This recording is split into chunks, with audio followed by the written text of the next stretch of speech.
Hi everyone, the Simple Dad here. In this video, I'll show you how to see TikTok live on the TikTok website. So if you like to see TikTok videos using your PC or your MacBook, then let me show you how to access TikTok live. So first you want to go ahead and open up your Google Chrome browser or your Safari browser. Next, you want to go ahead and navigate to tiktok.com. Here, you need to go ahead and make sure you're logged in to your profile.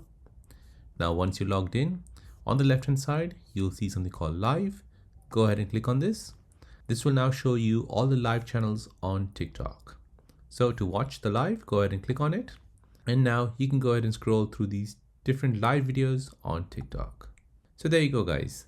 That is how to see live videos on TikTok website.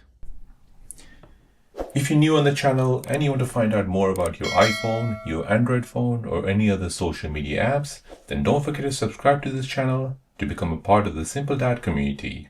Hit the like button if you find this video useful.